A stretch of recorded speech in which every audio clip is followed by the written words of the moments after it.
इतना बड़ा संगठन मेरे राज्य में चला रहे हो, आपको रजिस्ट्रेशन करना पड़ेगा। प्रियांक खड़गे साहब ने जो बात पूछी है, जो बात कही है, उसमें कहीं भी गलत उन्होंने नहीं किया है। भाई वो एक प्रदेश के होम मिनिस्टर हैं और एक होम मिनिस्टर की जिम्मेदारी है कि उसके प्रदेश में कुछ भी हो रहा है, कोई कुछ भी कर रहा है तो उसकी जानकारी हो, और जानकारी बाकायदा दस्तावेजों के साथ हो, सबूतों के साथ हो, प्रॉपर एविडेंस होनी चाहिए उसकी, क्योंकि व्यवस्था उसको करनी है। अगर कल कहीं कोई भी ऊंच नीच कुछ हो जाता, कुछ भी उलटफेर हो जाता, जिम्मेदारी किसकी होगी? जिम्मेदारी होगी होम मिनिस्टर की, गृह मंत्री की, यानी प्रियांक खड़गे साहब की, अगर कर्नाटक में कुछ भी गलत हो जाता है। सो वो जो बात पूछ रहे हैं प्रियांक खड़गे बिल्कुल जायज सवाल उन्होंने पूछा है कि भाई आपका रजिस्ट्रेशन जो है वो आप बताइए। उन्होंने ये नहीं कहा कि आप गतिविधियां मत करिए, आप जो भी गतिविधियां करनी है करिए, लेकिन सब कुछ होगा तो कानून के दायरे में ना, सब कुछ होगा तो संविधान के दायरे में ना। भारत का संविधान आपको हर तरह की आजादी, हर तरह का वो देता है,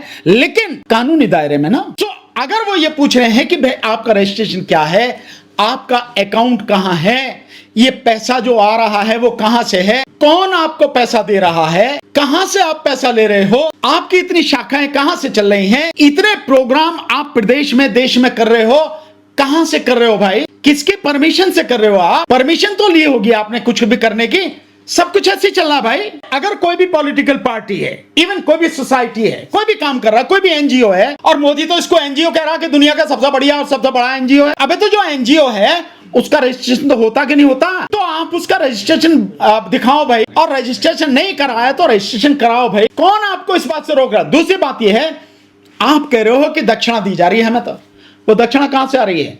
वो दक्षिणा क्या, जो लोगों की खून पसीने की मेहनत की कमाई है, ईमानदारी की कमाई है, उसमें से दक्षिणा आ रही है? या देश में जो भ्रष्टाचारी हैं, जिन्होंने देश में लूट मचा रखी है, जिनके पास काला धन है, जिनके पास बेईमानी का पैसा है, क्या उसमें से आ रहा है? तो आप बताते क्यों नहीं? अब बताओ ना, कौन दे रहा है पैसा? अगर ईमानदारी से कोई पैसा देगा तो 10 रुपए दे देगा, 100 रुपए दे देगा, 1000 दे देगा, 2000 दे देगा, 10,000 दे देगा, लाखों रुपए भी देने वाले होंगे। कहां से आ रहे हैं वो पैसे भाई? तुम कह रहे हो, तुम्हारी बात मान ली कि भैया हमें नहीं पता कहां से आ रहे हैं, पर तुम ये तो बताओगे भैया इस आदमी ने पैसा दिया, तो सरकार पता तो लगाए कि जिस आदमी ने पैसा दिया है क्या उसके पास ईमानदारी का पैसा है, या उसने कहीं लूट मचा रखी है, बेईमानी का, भ्रष्टाचार का पैसा है? पता तो लगनी चाहिए। इसमें कहां प्रियांक खड़गे गलत करे भाई? अगर किसी की दुखती रग पे आप हाथ रख दोगे तो बिलबिलाएगा ना। और ये आरएसएस के लोग, ये बीजेपी के लोग, ये ब्राह्मणवादी मनुवादी मानसिकता के लोग, ये सच से बहुत घबराते हैं, सच से बहुत कांपते हैं, इनकी रूह तक कांपती है सच से, क्योंकि इनका तमाम जीवन झूठ झूठ झूठ, इसके अलावा है नहीं। झूठ और षड्यंत्र, ऊंच नीच भेदभाव इसी में करता है। भाजपा आरएसएस को सपोर्ट क्यों नहीं करेगी? मोदी जब से आया है 2014 से, आरएसएस ने जितना सोचा नहीं होगा उससे कहीं ज्यादा काम मोदी ने आरएसएस के लिए कर दिया है। किसी को उठाना पार्किंग के लिए, मकान बनाने के लिए, इनके लिए तो छोड़ दो। और मैं बता रहा हूं आपको, विशाखापट्टनम में जहां गूगल का डेटा सेंटर बनाया जा रहा है, वहां दलितों को जो जगह मिली थी, वो दलितों को वहां से हटा दिया गया है उस डाटा सेंटर को बनाने के लिए। किसने हटाया है? चंद्रबाबू नायडू ने। किसके साथ में सरकार चल रही उसकी? बीजेपी के साथ में। तो बीजेपी और बीजेपी से जुड़े हुए जितने भी पार्टियां, संगठन हो, दलितों को, आदिवासियों को, बहुजनों को, मुसलमानों को, ओबीसी को उठा के फेंक देना, मार देना, इनके लिए बहुत मामूली सी बात है, कोई नई बात थोड़ी है कि उनके लिए पार्किंग के लिए हटा दिया गया। यही तो बात वो जानना चाह रहे हैं कि आरएसएस से जुड़े हुए 2503 संगठन है जो अब तक द कार्मा की लेटेस्ट रिपोर्ट आई है, 6-7 साल की उनके रिसर्च के बाद जो आई है। तो भाई ये जो संगठन है, ये जो पैसा है, आखिर कौन है, कहां से आ रहा है पैसा? तब पुरानी हो गई, झंडा यूज नहीं करते थे, अब झंडा यूज करने लगे। बात उसकी नहीं है कि झंडा यूज करो नहीं करो, बात यह है कि कानून के तहत ही तो सब कुछ होगा। मतलब बावड़े पने की बात कर रहा, हिंदू धर्म का रजिस्ट्रेशन, तो क्या हिंदू धर्म एक संगठन है क्या? भागवत यह कहना चाह रहा है कि जिस हिंदू धर्म में करोड़ों लोगों की आस्था है, वो हिंदू धर्म क्या एक संगठन है या एक संगठन हिंदू धर्म है, हिंदू धर्म की तरह है? सो धर्म की तुलना संगठन से की जा रही है। क्या धर्म बड़ा है या संगठन बड़ा है?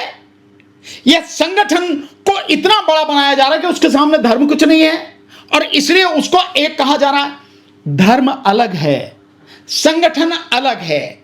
धर्म का रजिस्ट्रेशन नहीं होता, संगठन का होता है, सोसाइटी का होता है, ट्रस्ट का होता है। अपने आतंक को, अपनी आतंकवादी गतिविधियों को छुपाने के लिए बाकी सबको आतंकवादी बोलते हैं, बाकी सबको गलत बोलते हैं। राष्ट्रवादी संगठन बताया गया है। अरे राष्ट्रवादी, इनकी राष्ट्रवादी देख लेना, खूब राष्ट्रवादी। जो राम का चंदा खा गए यार, में वो राम के यहाँ चढ़ावा खा गए, और वो भी 200 करोड़ से लेके 1400 करोड़।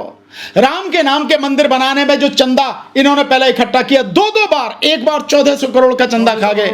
1400 सबसे पहले जो हुआ, उसके बाद में जो चंदा आया वो चंदा खा गए, और अब चढ़ावा खा गए। ये लुटेरे लोग हैं भाई, डकैत लोग हैं ये। निहायत इनके खून में बेईमानी है, लूट इनके खून में शामिल है। किनकी बात करें? देश के लिए योगदान है, Z+ सिक्योरिटी मिली हुई है उनके। अगर कोई सही चीज सरकार आ गई, सही सा कोई जो है प्रशासन में बैठ गया, प्राइम मिनिस्टर बन गए, तो कब्र खोद देगा इनकी। किस आधार पे दे रहे हो हम? है क्या वो संगठन जो रजिस्टर नहीं है? कहां से थ्रेट है उसको? किस बात के लिए उसे Z+ सिक्योरिटी दे रखी है? उसके बाप का पैसा है क्या? इस देश के टैक्स पेयर का पैसा है वो, जिसके आधार पर उसे Z+ सिक्योरिटी दे रखी है। तो वो टैक्स पेयर के लोगों के खून पसीने की जो कमाई है उस पे ऐश कर रहा है। सरकार उससे उसको सुरक्षा दे रही है, जो पूरी तरह से कानूनी और तथ्य रूप पर गलत है। वकील साहब, बड़ा अहम सवाल है, इस देश की जनता को आरएसएस के प्रति अगर जागरूक करना है तो आपके पास में क्या शब्द है, मैं सुनना चाहता हूं। मैं तो यह समझता हूं कि जनता को अब सब समझ जाना चाहिए। अब तो कुछ रह नहीं गया। जो सांस्कृतिक संस्था अपने आप को कहते हैं, सांस्कृतिक कार्यक्रम करने की बात कहते हैं, वो पूरी तरह से राजनीति में इन्वॉल्व हैं, राजनीति कर रहे हैं। वो बीजेपी का अध्यक्ष भी आरएसएस की मर्जी के बिना चुना नहीं जाता। बीजेपी के अंदर मंत्री भी, एमपी भी, एमएलए भी, पदों पर भी, संगठन के पदों पर भी आरएसएस के लोग बैठे हुए हैं। तो आरएसएस विशुद्ध रूप से राजनीतिक संगठन है, राजनीति करता है। और राजनीति ही नहीं, देश में तमाम भ्रष्टाचार, तमाम बेईमानी, तमाम गुंडागर्दी की जड़ है आरएसएस। और लोगों को समझ जाना चाहिए, तुम्हारी श्रद्धा को पैरों तले रौंद दिया। तुमने श्रद्धा से जो चढ़ावा चढ़ाया, 200 करोड़ से लेके 1400 करोड़ रुपए का वो चढ़ावा, वो तुम्हारे रुपए, पैसे, सोने चांदी की शलाखाएं, हीरे जड़ित शलाखाएं, सब खा गए, सब लूट ले। तो ये जनता को सोचने की जरूरत है। आरएसएस का मतलब इस देश का सबसे बेईमान और सबसे संगठन है, वो लुटेरा संगठन है, डकैत हैं असली मायने में। ये जितने भी लोग इसमें इन्वॉल्व हैं राम मंदिर की चोरी में, उनमें मैक्सिमम लोग आरएसएस के लोग हैं, जो बैठे पदाधिकारी बन के जो कंट्रोल कर रहे हैं। और क्या चाहिए? जनता को और भी समझने की जरूरत नहीं, और इससे ज्यादा और क्या।